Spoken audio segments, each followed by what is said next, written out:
Welcome to another episode of Mid Monkey with me, Andrew, and Matt. This week we're going to be talking about Red Sparrow, directed by Francis Lawrence. So, Red Sparrow, starring Jennifer Lawrence as a Russian ballerina who becomes injured, and following her injury, her uncle, who works for the Secret Service, essentially forces her into becoming a spy for the Russian government. And the main plot of the movie is sort of established early on when there's a mole who's working somewhere in the Russian government and liaising with a CIA officer, and the whole story, sort of part of the story is revolving around who is this mole, and the other part of the story is following Dominika, who is Jennifer Lawrence's character, as she becomes what they term a Red Sparrow, which is someone who uses sex to sort of gain information off various people in the film, but is obviously also like a highly trained operative, or meant to be. But the main thing is she's sort of used as bait for just entrapping people and getting information out of them.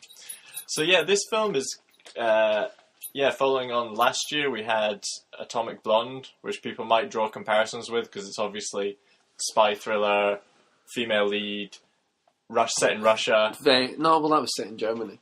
Oh, in Germany, but during the Cold War. It was with the German and Russian. Yeah, but this isn't set during the Cold War, and this is a very different movie. And I feel like Atomic Blonde was a much more fun movie and had a bit more action. Yeah, they definitely took two different approaches. Like with Atomic Blonde, it was much more sort of poppy soundtrack, focused on the action. I knew what it was doing. Like this one, I feel like doesn't know what it's doing. I feel like this is a very confused movie, and I felt in this one they went for like a more downbeat, somewhat realistic tone, but it was undermined by the fact that some of the stuff in it was silly.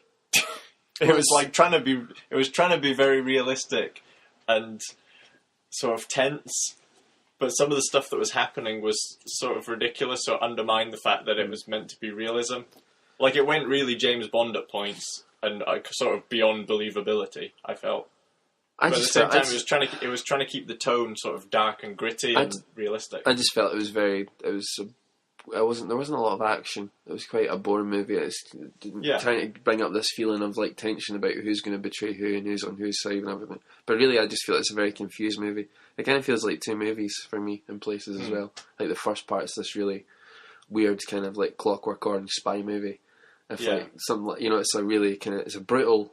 It's a kind of brutal start, it's quite a horrific story. Anyway, but and then the second half tries to be more of a like espionage, Cold War thriller kind of thing. Yeah. But the first part's just really, really, really out there, and the tone really shifts for me, and that makes the movie feel like really strange. And it didn't really work for me in a lot of places because it's just I think it's trying to paint a picture of like. It's just really out there. It was more on the scale. It's more towards like Tinker Tailor Soldier Spy, where they're showing you the daily grind of being a spy. It's not action and fun and people abseiling out of windows. It's just talking in rooms and not a lot happening. The difference with Tinker Tailor Soldier Spy and this was that was a well written movie.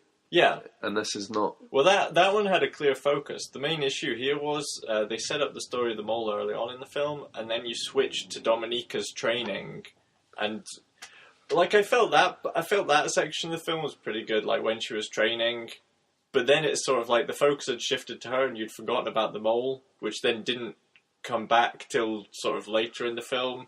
And also at the same time, the pacing was thrown off by the fact that it kept cutting back to like the CIA guy to show the other side of what was happening in the story. I felt like it would have benefited from like a tighter focus on her story. Rather than trying to tell too many different people's characters' point of views going on. I kind of feel like they did focus on her, and they had like enough of like Joel Edgerson's character who's playing the CIA agent, like Nate.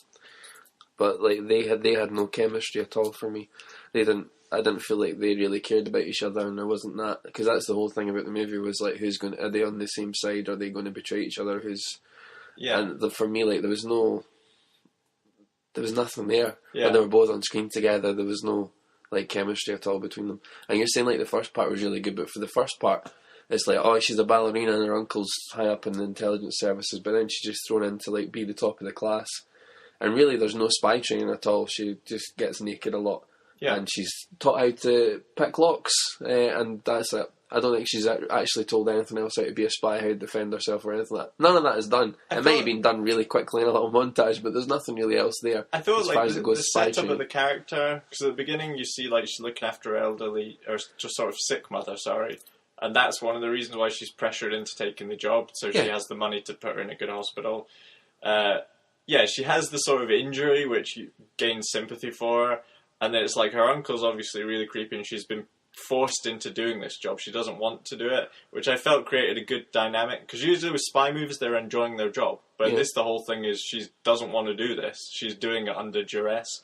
So I felt like it's the same problem throughout the movie. They set up something but it didn't really pay off, and it was the same thing, like all like the sexual politics and sexual violence in the film and sort of torture sequences. There was stuff in there that should have been more engaging than it was. It was just like stuff was happening, but you didn't feel emotionally invested. I think it's because you can't really get hugely emotionally invested in Jennifer Lawrence's character, because you never know really what she's thinking. Like you understand why she's having to do this, but you just never really understand where she's come from, like her choices, and you think, why should... You know, you don't really, and like again coming back to like her relationship with the CIA guy, there's just nothing really there. It wasn't established enough on screen. Yeah. And the whole middle bit of the movie just doesn't really work. And then you've got that drunk woman that comes in and is like, hey, and it's a totally weird shift in what's going on in the film. And I don't understand where it's set. I still don't get where it's set. It's supposed to be to present day, I think, but like everybody's using floppy disks. It doesn't make any sense to me. The accent's really bad.